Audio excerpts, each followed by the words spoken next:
What is going on, everybody? Welcome back. I thank you for tuning in always. It's the same intro. Sue me. Two great things are happening today. One, my Texans won. Hell yes. Two, I got car parts. Everybody loves to get car parts. This is an accessory that I have been obsessed with. I didn't think I would like it, but it has grown on me and I can't see my car without it. It is an extra display screen that goes above or in front of your steering wheel. We have the main display here for everything that we possibly need on the car, but having an external display has upped my interior. I get compliments on it all the time, and I'm super stoked because the company over at ElecMod has sent us a new one. This one is 9.6 inches, packed with tons of features, tons of great things that I know you all are going to love. Be sure to stop by ElecMod. They have tons of accessories for your Model 3, your Model Y, the Highland, and I believe your Cybertruck. So if you guys are looking for any cool accessories, be sure to check them out and use the code M3Jazz for an extra discount because you know I got you. So let's get into what the screen looks like. Let's install it and then let's check out all the features. All right, the moment of truth. Let's see what we got. Trim piece removal tools. This looks like it is the front camera. Yep, with some 3M tape. The main wiring harness, some wires. Look at that, more wires. And wires, you guessed it. And then we get this really cool Berserk Performance Model logo. Ooh. Sheesh, it's massive. It's like it's dark blue. This is to attach the screen to the dashboard. Plastic. And the screen.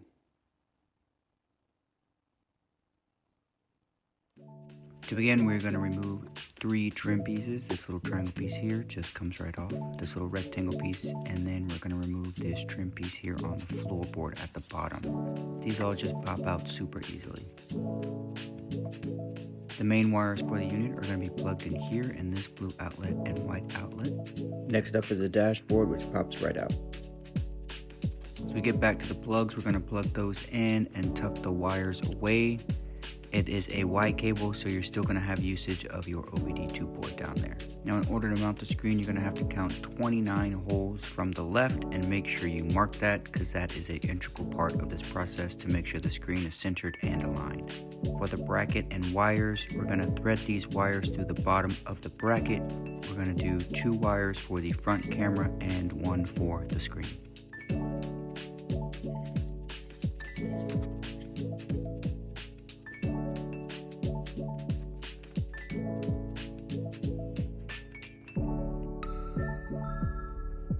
I always like to double check my work. 29 holes from the left, and then we're going to place these wires in holes 30 and 31, or 31 and 32, whichever one works for you guys.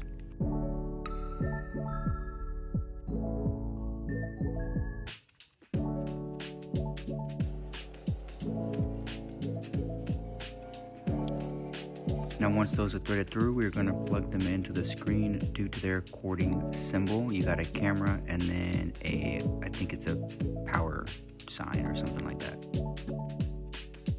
And once those are plugged in, you can go ahead and snap in your screen mount. The screen already looks so clean, I can't wait to turn it on. The next step we're going to plug in the wires into the little white connectors that it came with so that we can power this bad boy on, and voila! Man, this thing is sick. Alright, let's go ahead and get to the front camera here. Now, if you didn't install the front camera, you can go ahead and skip this part, but to install the front camera, you're going to want to go ahead and take out your frunk. It's going to have about, 6-7 little bolts here. I think it's a 10 millimeter that you're going to unscrew. And you're going to want to also disconnect your front light. Here I have an auto frunk and a extra little ambient light that goes around, so I have to disconnect that as well. Be sure to put your screws and bolts aside so that you can keep track of them.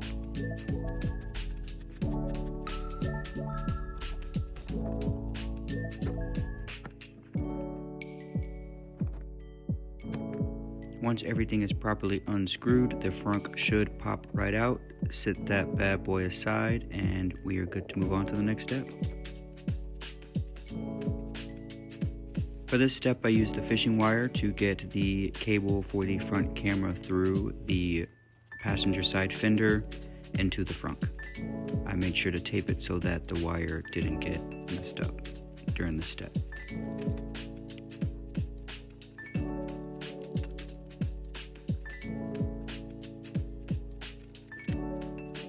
Once we were all the way through, I connected the front camera here, and I also used the fishing wire to get the cable from the front camera through the front grille into the frunk.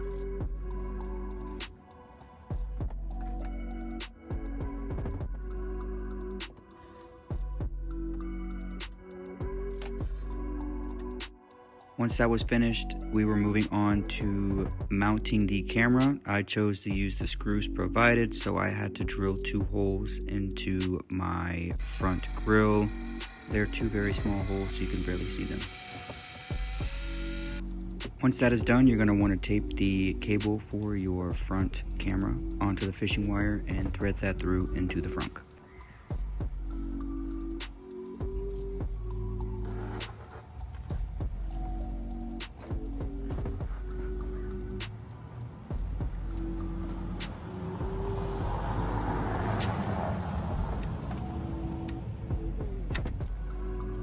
Take your times with these steps because you don't want to ruin any of these cables, so the slower the better.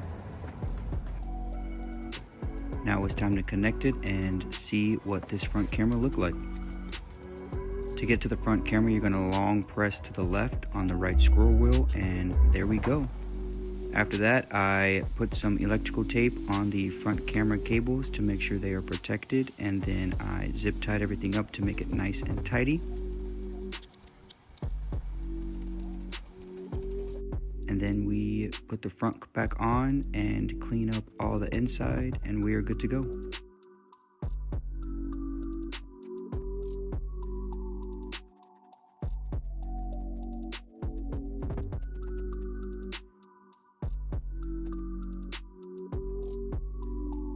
When it comes time placing all of the trim pieces back and the dashboard back, be sure to take your time and make sure you're doing it all correctly, because you don't want to get to the end and realize you forgot something or incorrectly reinstalled something. I'm a firm believer in measuring twice and cut once, y'all, so take your time. Now this screen is great. It does have OTA updates, which is what I'm doing now to get the newest software. I know the company's come out with a couple new updates as far as allowing the camera to work the entire time while in drive. So just connect to your Wi-Fi or your hotspot and you should be good to go.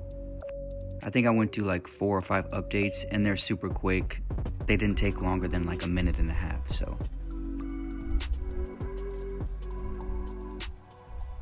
Now to the features of the screen. This is what it's going to look like in the light mode. You see it does have the cross traffic alert there on the right hand side. The screen goes red, but you also will get a little car in your blind spot if there is a car there.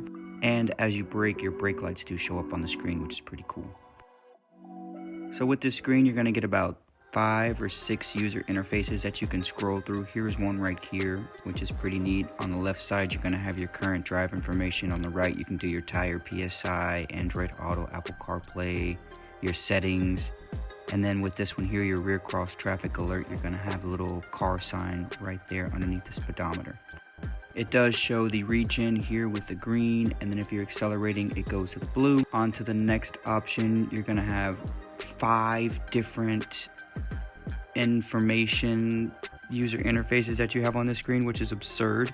You got your temperature, your time, tire pressure, your current drive information, and your speed. It does have the region and acceleration as well. It goes green and blue. This one's a little more subtle, a little more minimalistic. Autopilot's engaged. You're gonna have your cross traffic alert there as well, your speed limit sign, and then all the information at the bottom. The front camera is pretty cool as well. It does allow it to be activated the entire time while driving, so that's pretty neat. Now to get to the different features on the right side of the screen, you're going to use your right scroll wheel and just scroll up or down to get to your settings, your Apple CarPlay, Android Auto, or even your PSI in your tires.